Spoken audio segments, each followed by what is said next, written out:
Hello dear students, this is Ejaz Sir's Maths Academy and I am Ansar Sir. Today we are going to study more numerical questions, and today's first numerical question is this on the board. See what the question says. It is a textual question and the question says an object thrown vertically upwards reaches a height of 500 meters. So let us suppose that this is the ground level. This is the ground level and we have thrown a stone in the upward direction, and the height reached by it, maximum height reached by it is 500 meters. Height is equal to displacement. We already know vertical, when the stone goes from this position to that position, it has covered a displacement of 500 meters. Its displacement will be 500 meters. So, and we know whenever an object goes up, its final velocity becomes 0.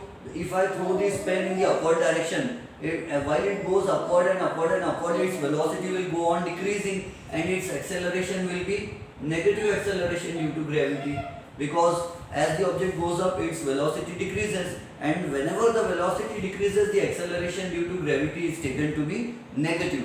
Whenever an object goes up, the velocity decreases and it is negative acceleration due to gravity, and final velocity will become 0. We have to find its initial velocity. Final velocity becomes 0 means if I throw this pen upwards, its velocity will go on decreasing, and at a particular height its velocity will become 0 and then it will start falling down. ठीक है, question क्या कहता है, an object thrown vertically upwards reaches a height of 500 meters. So its displacement or height is 500 meters. What was its initial velocity? So we have to find u. U is the initial velocity of the stone thrown upwards. Object. How long will the object take to come back to the earth? So how much time will it take to go up and how much time will it take to come down?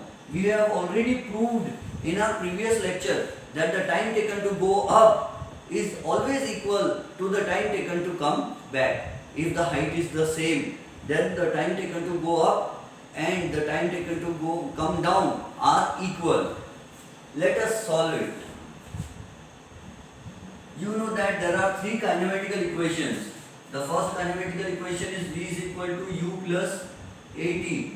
The second kinematical equation is S is equal to UT plus half AT square. And the third kinematical equation is V square is equal to U square plus 2AS. So, which kinematical equation should I use? The value of G is given to be 10. Since the object is going up, we will take the value of G to be minus 10, minus G. So, that's the given data. G is given to be minus 10, minus G is minus 10. How to solve it? Which kinematical equation should I use? What was its initial velocity? We have to find u. Can we use first kinematical equation? No, because time is not given and this equation has t, time. V is final velocity, u is initial velocity of throwing upwards, a is acceleration, t is time. I cannot use the second kinematical equation also, because in this equation also there is a term called time, displacement, initial velocity, time, half, acceleration, time square. So time is not given, that's why we cannot use first two equations. We can use the third equation. We know we have been given the final velocity is equal to 0. We know the acceleration, we know the displacement. Therefore we can find the initial velocity. So let's use the third kinematical equation. V square is equal to U square plus 2AS. And how much is V square? Why final velocity will be 0, 0 square. You know why? Because when we throw any object upwards, ultimately at one point its velocity becomes 0 and then it starts falling down. So final velocity is 0, initial velocity square plus 2 into acceleration will be acceleration due to gravity, and acceleration due to gravity will be taken in the negative. Why in the negative? Because we know, let it remain as it is, because when the object is going up, its velocity decreasing, and when the velocity decreases, it is called negative acceleration. So this is 0 square is 0, initial velocity square plus 2 into minus 10 into 500. So this is 0 is equal to u square. 2 into 10 is 20, minus 20 into 500 means minus 10,000. And if this 10,000 comes to the other side, it will become plus 10,000 is equal to u square. We can write it as 100 into 100 is equal to u square. So taking square root on both sides.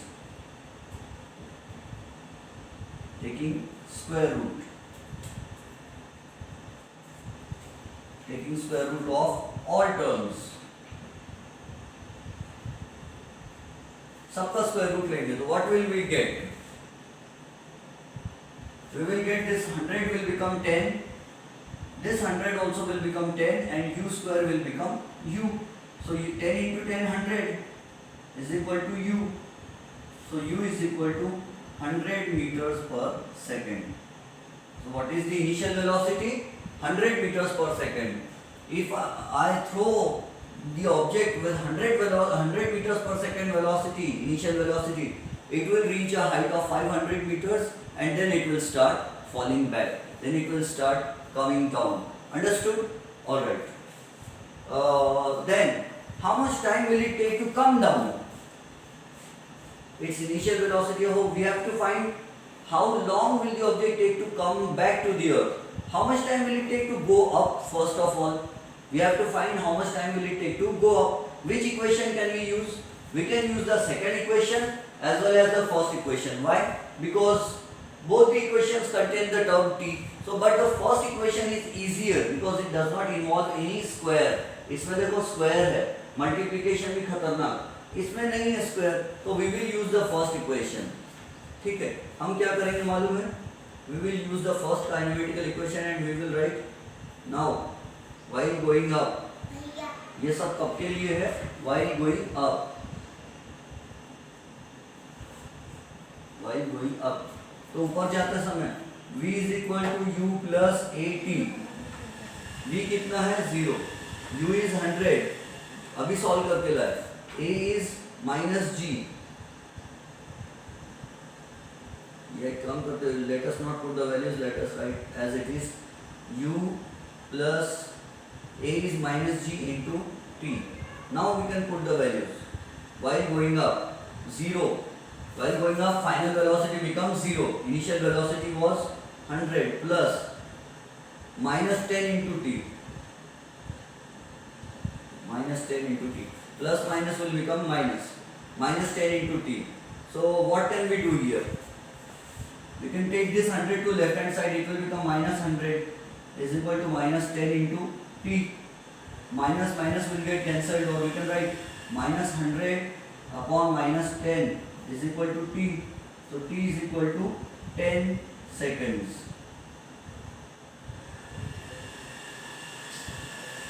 What is t? Time taken to go up is 10 seconds. Time taken to go up is 10 seconds. And how much time will it take to come back? Time taken to go up is 10 seconds.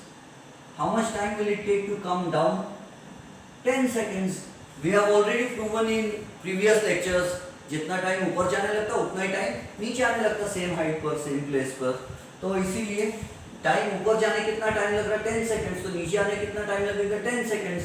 तो इन्होंने क्या पूछा? ऊपर जाकर नीचे आने में कितना टाइम लगेगा? तो 10 seconds while going up and 10 seconds while coming down. So total time taken will be 20 seconds. तो कहाँ लिखेंगे हम? ये यहाँ लिख देंगे. The object will take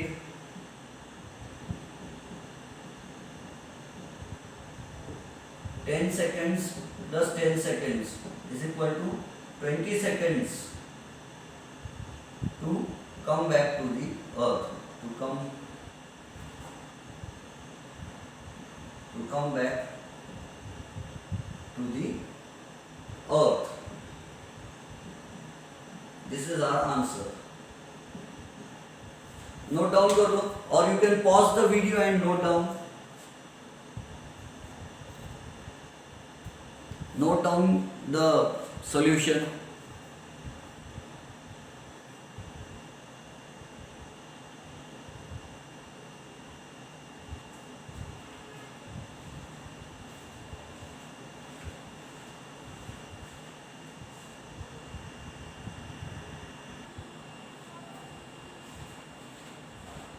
See students, this is the next question. After the first question, we have solved today's first question, and this is the second question, the next question. A ball falls off a table. There is a table, and from the table a ball falls down. Table पर से एक ball नीचे गिर जाता है और ground पर पहुंचता है 1 सेकंड में. How much time? Let us write down the given data. The given data. What is the given data? The stone falls. Time is in 1 second. The stone falls from the height in 1 second. And a stone means a balls actually. Sorry, the ball falls from the table in 1 second. And the value of g is given to be plus 10 meter per second square. Why am I taking this plus 10? Because the ball is falling down. And whenever an object falls down, its velocity goes on increasing. And when the velocity increases, the acceleration is said to be positive. So this will be positive acceleration due to gravity. Whenever the velocity increases, whenever an object falls down, g is taken to be plus 10 plus positive value. And whenever an object goes up, the value of g is taken to be negative. Calculate its speed on reaching the ground. What must have been the initial velocity of the ball? This is a table. This is a table. And the ball was here on the table. Then it fell down. Then the ball fell down. Its height will be equal to displacement. So, initial velocity of any object before falling down is always 0. Remember, जब कोई चीज नीचे से ऊपर फेंकते हैं तो final velocity 0 होती है, और जब कोई चीज ऊपर से नीचे गिरती है तो इनिशियल वेलोसिटी 0 होती है. यानी ऊपर में वेलोसिटी 0 होती है, इतना याद रखना है. तो इनिशियल वेलोसिटी विल बी 0. ये डायरेक्टली नहीं बताया, हमने इसमें से मीनिंग निकाले कि ऑब्जेक्ट टेबल पर से गिर रहा है तो गिरने के पहले इनिशियल वेलोसिटी उसकी कितनी थी होंगी. जैसे ही वो गिरने ही वाला था उससे पहले उसकी वेलोसिटी कितनी थी? 0. ये इनडायरेक्टली गिवन है. उन्होंने बोला कि बॉल टेबल से गिरा तो गिरने के पहले तो वेलोसिटी 0 होगी, हमको ऑलरेडी मालूम है. और जब ये बॉल गिरा तो नीचे आया यहाँ 1 सेकंड के बाद, तो 1 सेकंड के बाद उसकी वेलोसिटी कितनी थी होगी, फाइनल वेलोसिटी कितनी थी होगी, हमको ये फाइंड करना है. और हमको हाइट ऑफ द टेबल भी फाइंड करना है.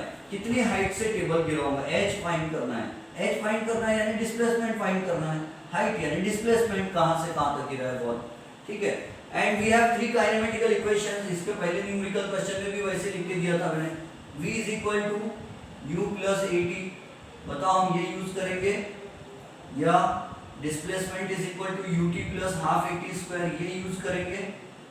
या number 3 v square is equal to u square plus 2as, ये यूज करेंगे. तीनों में से बताओ कौन सा वाला यूज करेंगे, कौन सा वाला. ये यूज करते नहीं यूज करेंगे. पूछो क्यों? क्योंकि इसमें टाइम है क्या कहीं? नहीं, और हमको टाइम दिया है ना.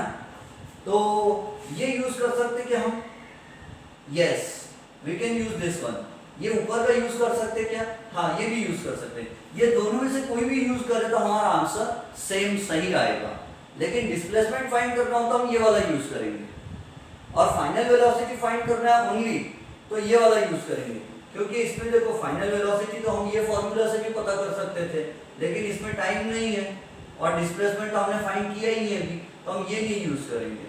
हम ये वाला भी यूज नहीं करेंगे क्योंकि डिस्प्लेसमेंट फाइंड करने के लिए ये, और हमारे पास डिस्प्लेसमेंट अभी नहीं है. हम जब डिस्प्लेसमेंट फाइंड करना होगा तो हम ये वाला यूज करेंगे. अभी हमको फाइनल वेलोसिटी फाइंड करना है. पहले क्या बोला उन्होंने? Calculate its speed on reaching the ground. ऊपर से नीचे गिरते समय फाइनल वेलोसिटी कितनी रहेगी? यहाँ इनिशियल वेलोसिटी कितनी थी उसकी? 0 मीटर पर सेकेंड. यहाँ कितनी रहेगी फाइनल वेलोसिटी? पता करना है. तो इसलिए हम फर्स्ट इक्वेशन यूज करेंगे फाइनल वेलोसिटी वाला. तो सॉल्यूशन क्या होगा फिर उसका? ऐसा होगा v is equal to u plus at. उसको ऐसा भी लिख सकते हैं v is equal to u plus gt. Acceleration due to gravity, और पॉजिटिव रहेगा प्लस ही क्योंकि ऑब्जेक्ट ऊपर से नीचे गिर रहा है. अच्छा, फाइनल वेलोसिटी कितना है? इनिशियल कितना था? 0 प्लस g कितना है? 10. टाइम कितना है? 1 second. So final velocity v will be 10 × 1 10 metres per second हो गया. How much is the final velocity 10 metres per second. अब क्या फाइंड करना है, हाइट, कितनी हाइट से पत्थर गिरा, हाइट यानी डिस्प्लेसमेंट। अब बताओ कौन सा इक्वेशन ऐसा जिसमें डिस्प्लेसमेंट दिया है, ये वाला है ना। क्या हमारे पास u है, यस है। क्या हमारे पास a है, यस। एक्सेलरेशन की जगह acceleration due to gravity 10 v है, यस। तो हम डिस्प्लेसमेंट फाइंड कर सकते हैं, इससे भी फाइंड कर सकते हैं, इससे भी फाइंड कर सकते हैं।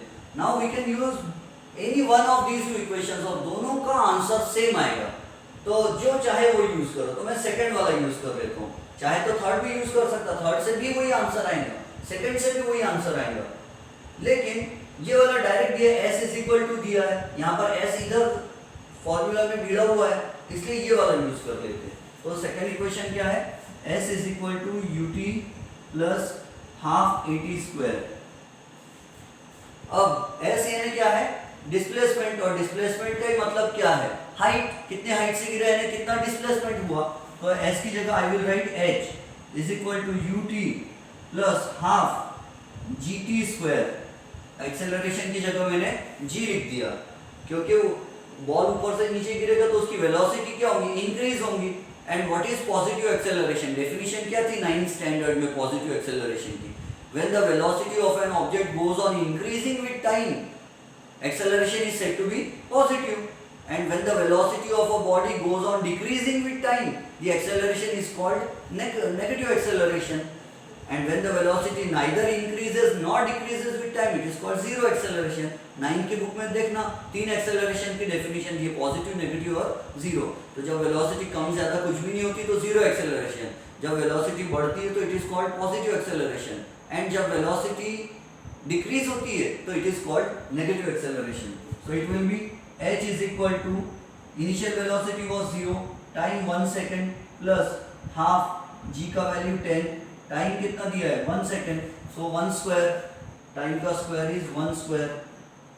सॉल्व करने पर क्या मिलेगा हमको, so after solving we get h is equal to 0 into 1 0 plus this is half into 10 into 1 square is 1, so h is equal to half into 10 will be 5 metre. Height का ऐसा यूनिट क्या है, metre. Height हमेशा, height यानी length एक type की, और length हमेशा मीटर में गिनना चाहिए, ऐसा हमको 9th स्टैंडर्ड की बुक में बोला गया है। The SI unit of length, the SI unit of height is metre.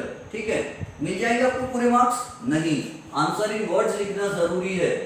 Board exam में, मार्च 2008 की बोर्ड एग्जाम में एंड मार्च 2012 की बोर्ड एग्जाम में आंसर इन वर्ड्स पर हाफ मार्क दिया गया है। आंसर इन वर्ड्स यानी यहाँ लिखना पड़ेगा, क्या लिखना पड़ेगा, the final velocity on reaching the ground, on reaching the ground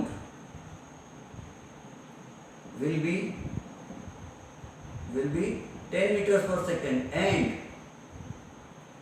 the height of the table is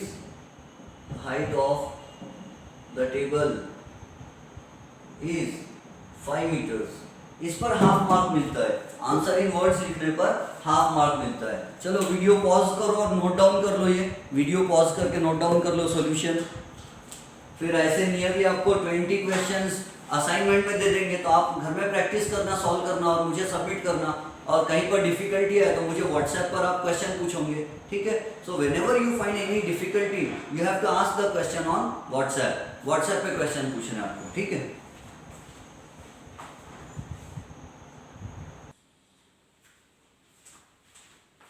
See the next question. The mass and weight of an object. The mass and weight of an object on earth are 5 kg and 49 Newton. यानी एक object है और पे उसका मास कितना है 5 kg और उसका वेट कितना है 49 न्यूटन। ऑब्जेक्ट का मास कितना है पर 5 kg और उसका वेट कितना है 49 Newton. What will be there values on the moon. Moon पर जाएगा वो ऑब्जेक्ट तो उसका मास कितना रहेगा और वेट कितना रहेगा। Assume that acceleration due to gravity on the moon is 1/6 of that on the earth। मतलब गिवन क्या क्या दिया है,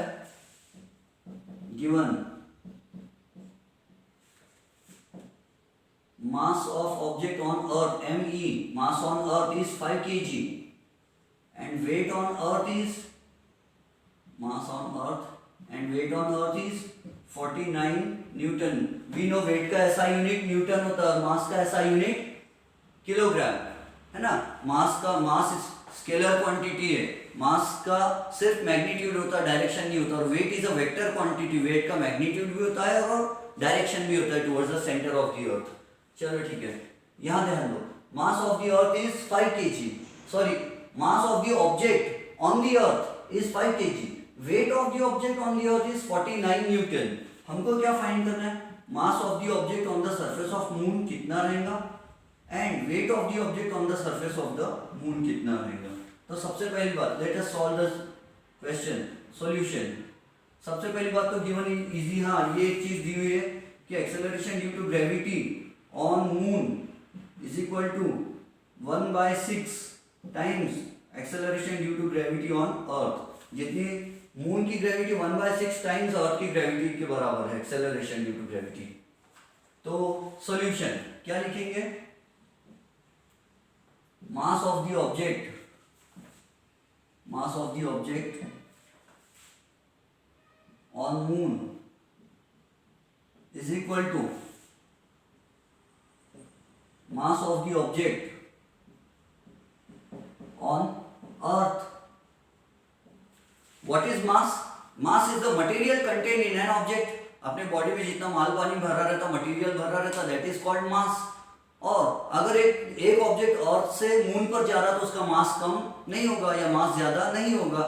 मास का मतलब अपने बॉडी में क्या मटेरियल भरा है. जैसे मेरी बॉडी में एक हार्ट है, 2 लंग्स है, 2 किडनीज है, स्टमक है और बहुत सारे दूसरे बॉडी पार्ट्स है.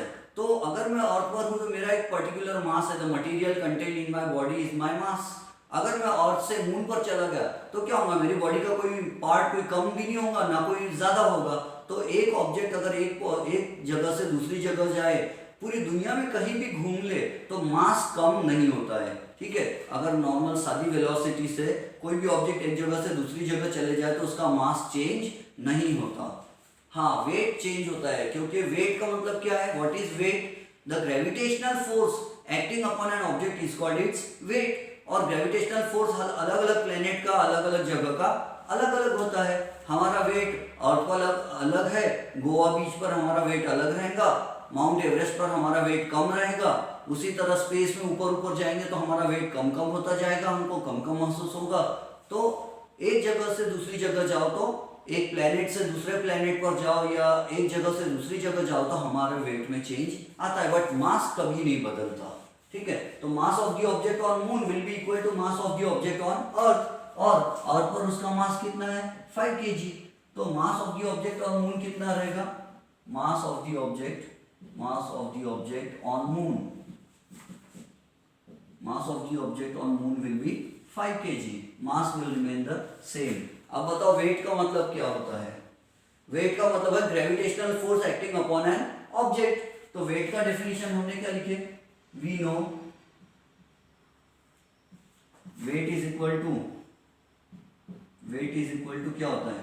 Mass into acceleration due to gravity. Weight का फॉर्मूला क्या है? m into g. वेट का फॉर्मूला m इंटू जी होता है, यानी W is equal to m into g. ये फॉर्मूला है वेट का. कहां से आया बताओ? हम लिखते हैं F is equal to Newton का law, F is equal to G M M upon R square. F is equal to what is F? Gravitational force. और अगर मैं ऐसा लिख दूं G M upon R square into M तो भी चलता, और F इज इक्वल टू लिख दूंगा तो ये क्या हो गया? पूरा ये हो गया G और ये हो गया M. और फिर ग्रेविटेशनल फोर्स को क्या बोलते हैं? वेट. तो weight is equal to G into M, या उसको M इंटू जी भी लिख सकते हैं. ये है वेट का formula. What is weight? It is nothing but gravitational force. और ये हम प्रूव कर चुके हैं कि स्मॉल g की जगह G M upon R square लिखते हैं करके. तो वेट का फॉर्मूला ये है. अब हम क्या करेंगे? सॉल्व करेंगे. लिखेंगे weight on moon upon weight on earth is equal to क्या होगा? वेट ऑन मून कितना रहेगा? Mass on moon into G on moon upon weight on mass on moon, कैसे होता है हमने mass on moon, mass on moon capital M से बताया हमने, ठीक है। Mass on moon upon G, और ये भी लिखेंगे mass on earth into this is G on moon, और यहां पर भी क्या लिखेंगे g on earth. Mass mass will get cancel, mass mass cancel हो जाएगा क्योंकि मास हर जगह इक्वल रहता है, दोनों मास सेम रहेगा। तो this will be weight on moon upon weight on earth is equal to g on moon upon g on earth. क्या बचा यहाँ, g on moon upon g on earth. और ये देखो इसको हम कैसा कर देंगे, जी ऑन मून ये अपॉन हो जाएगा, इधर आएगा तो upon g on earth is equal to 1/6। तो यहाँ इसकी जगह आ जाएगा 1/6। So this will be weight on moon upon weight on earth is equal to 1/6। Next step क्या करेंगे हम लिखेंगे वेट ऑन मून अपॉन, ये ऐसा लिख देंगे weight on moon is equal to 1/6 into weight on earth है तो ये इधर चला जाएगा मल्टीप्लिकेशन में, weight on earth and this will be weight on moon is equal to 1/6 into weight on earth कितना था 49 न्यूटन था। So this will be, solve करो फिर, 6 8 जा 48, 8.17 न्यूटन वेट ऑन मून। और वर्ड्स में लिख देंगे weight on moon will be, weight on moon will be 8.17 newton. यानी जो चीज अर्थ पर भारी है मून पर जाने से वेट कितने टाइम्स कम हो जाता, 6 टाइम्स कम हो जाता। अगर कोई लड़का है या लड़की है वो 60 न्यूटन का है उनका वेट, 60 न्यूटन, और मून पर जाएंगे तो कितना रहेगा उनका वेट 10 न्यूटन, 6 टाइम्स कम हो जाएगा मून पर जाने से, क्योंकि मून की ग्रेविटेशनल फोर्स, मून की ग्रेविटी 6 टाइम्स कम है तो वेट भी 6 टाइम्स कम हो जाता। What is weight, gravitational force acting upon an object, और मून का ग्रेविटेशनल फोर्स 6 टाइम्स कम है नियरली, इसीलिए वेट भी 6 टाइम्स कम हो जाता। और 49 का 6 टाइम्स कम कर दिए तो कितना हो जाता, नियरली 8.17 हो जाता। ठीक है, नोट डाउन कर लो इसको, वीडियो पॉज करो और ये नोट कर लो।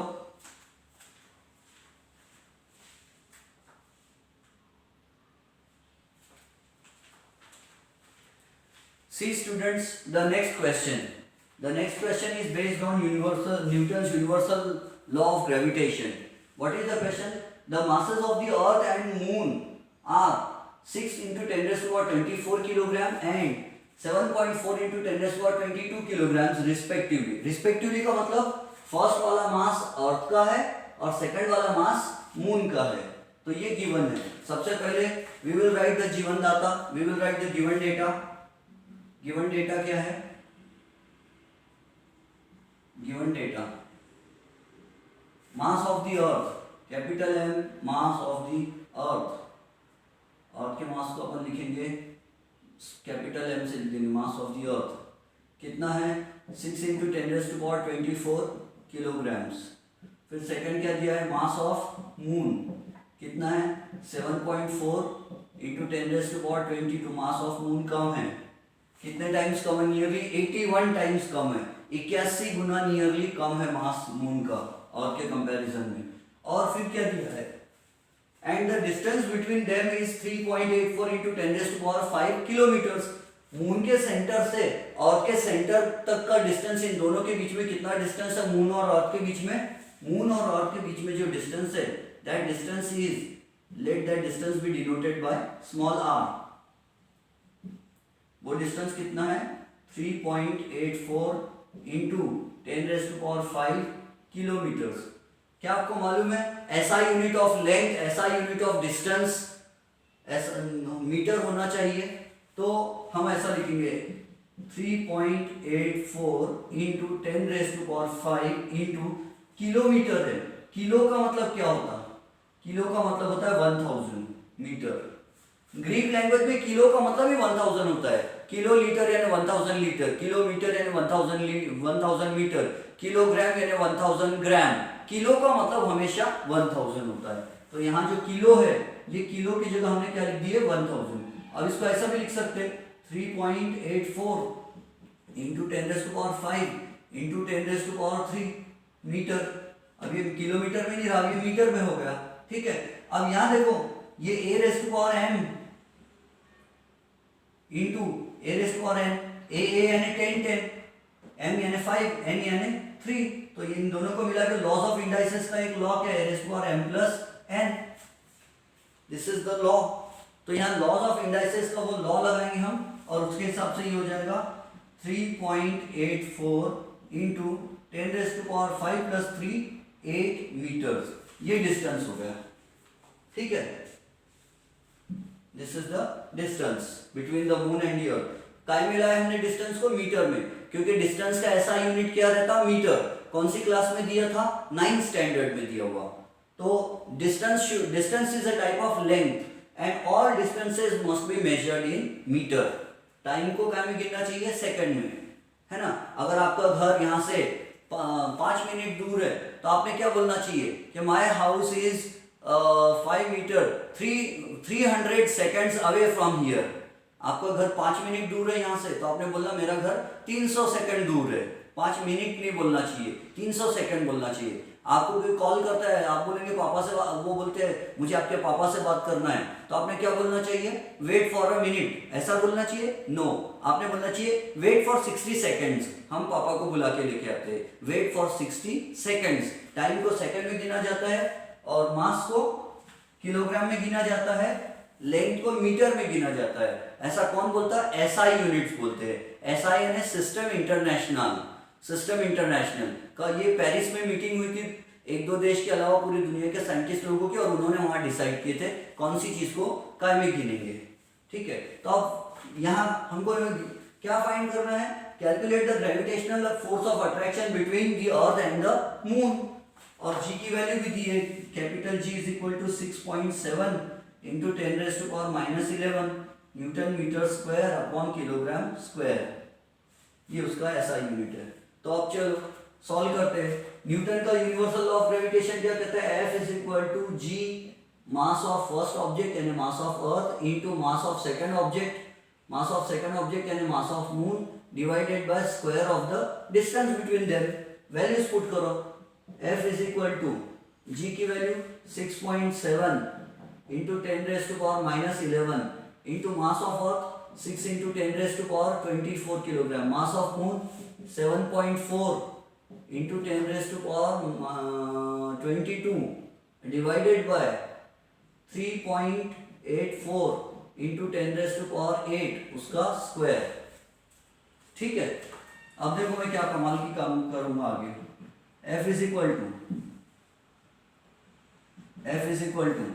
6.7 इंटू 6, पावर अलग कर लो, नंबर अलग कर लो। 6.7 इंटू 6 इंटू 7.4 इंटू ये नंबर पावर वाले अलग कर लो, 10⁻⁻11 इंटू 10⁻24 इंटू 10⁻22 अपॉन 3.84 का स्क्वायर है यानी 3.84 इंटू 3.84 इंटू 10⁻8 इंटू 3.84 इंटू 10⁻8 ऐसा करना है। Alright, F is equal to, अब ये तीनों को नंबर मल्टीप्लाई कर लो और मल्टीप्लाई करके बताओ क्या आता है। और पावर का क्या करेंगे, a⁻m into a⁻n is equal to a⁻m plus n। आगे का यहाँ सॉल्व करता हूँ मैं, है ना, ये एक स्टेप यहाँ कर लेंगे अपन। 6 7 42, 2 कैरी 4, 6 6 36 प्लस 4 40, तो ये जाएगा 40.2 इंटू 7.4 इंटू ये दोनों में देखो लॉस ऑफ इंडाइसेस का लॉ लगा रहा हूं मैं, ये दोनों में।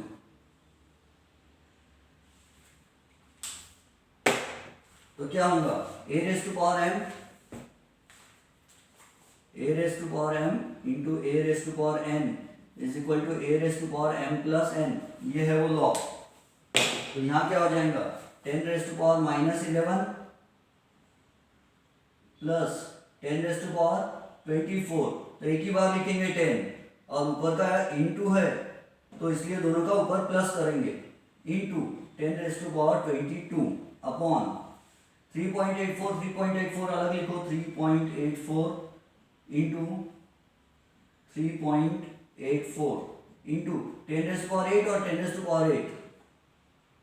10⁸ और ये भी है 10⁸. अब इधर लिखेंगे force is equal to F is equal to 40.2 into 7.4 कितना होता? 40.2 इंटू 7.4, 4 2 ज़ा 8, 4 0 ज़ा 0, 4 4 ज़ा 16 इंटू 7 2 ज़ा 14, 7 0 ज़ा 0 1, 7 4 ज़ा 28, ये हो जाता है 84792, तो 29748. मेरा मैथ्स वीक है, एक डिजिट के बाद डेसिमल पॉइंट है तो ये होगा पॉइंट नहीं, 7.4 का भी है तो 2 डिजिट्स के बाद डेसिमल पॉइंट. 297.48 इंटू 10⁻, इसका क्या होगा? -11 प्लस 24 यानी प्लस 13 इंटू 10⁻, इसका दूसरा वाला क्या है 22 अपॉन 3.84 इंटू 3.84 इंटू 10⁻16. कहाँ से आया ये 16? ये दोनों का कर दिए a⁻m into a⁻n is equal to a⁻m plus n. इसको ऐसा लिख के दे दूं 8 प्लस 8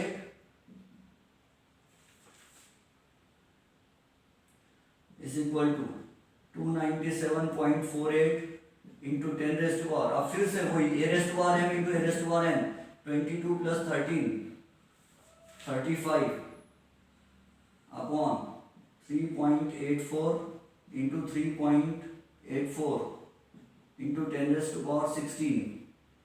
और ये सॉल्व करें तो आता है force is equal to 2.017 into 10⁻20 newton. ये देखो, ये सबसे कमाल की बात तो ये है. पता है आपको एग्जाम में मार्किंग स्कीम कैसी होती है?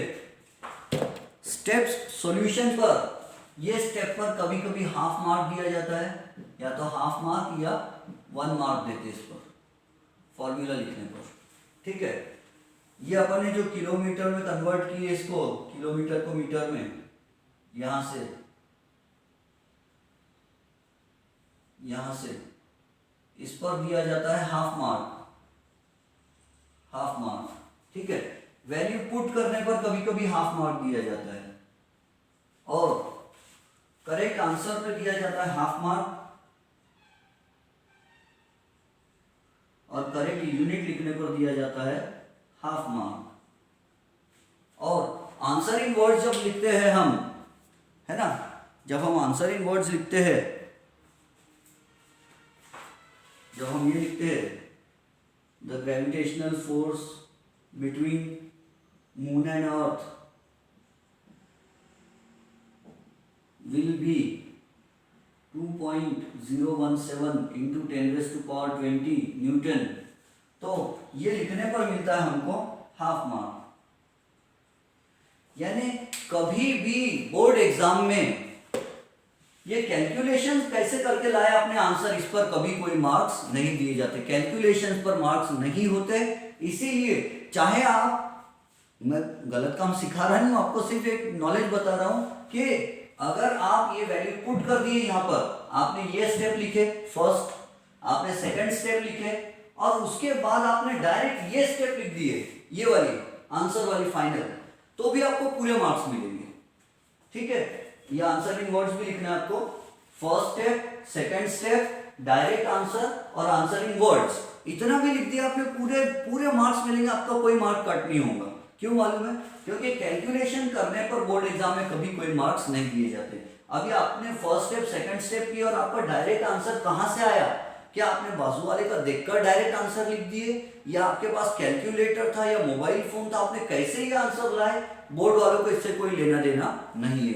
उनको चाहिए correct formula, correct value put की हुई और correct answer with correct units और आंसर इन वर्ड्स, इतना उनको चाहिए.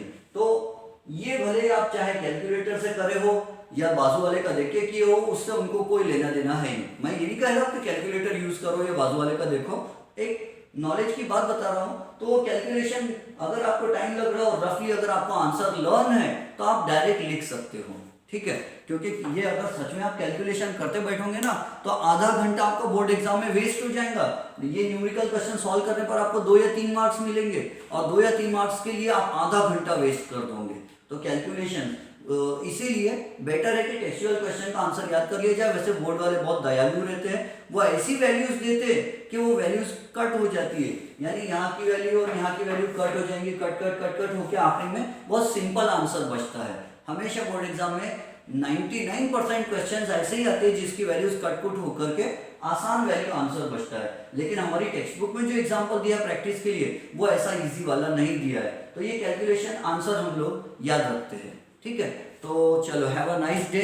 अब एक न्यूमेरिकल क्वेश्चन बचा है, इसी के बेसिस पर है, ग्रेविटेशनल फोर्स के बेसिस पर टेक्सचुअल वाला, तो वो आपको मैं होमवर्क के लिए दे रहा हूँ, वो आपको सॉल्व करना है।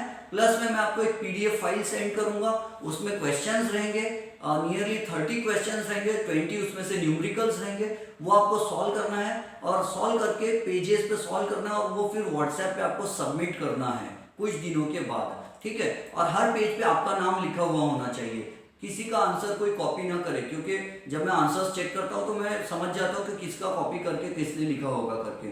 सही आंसर सही रहा तो पता नहीं चलता, लेकिन रॉन्ग हो गया तो पता चल जाता कॉपी किया हुआ है करके। इसीलिए नकल करने के लिए भी अकल चाहिए। तो दूसरी बात यह है कि अपने मेहनत से सॉल्व करना, आप किसी को बेवकूफ़ नहीं बनाना, क्योंकि हम उसमें खुद हम बेवकूफ़ बन जाते हैं। इसीलिए अपनी मेहनत से वो असाइनमेंट सॉल्व करके पेजेस पर सॉल्व करना है और पेजेस की फोटोज लेकर मुझे व्हाट्सएप करना है। ठीक है, तो चलो हैव अ नाइस टाइम।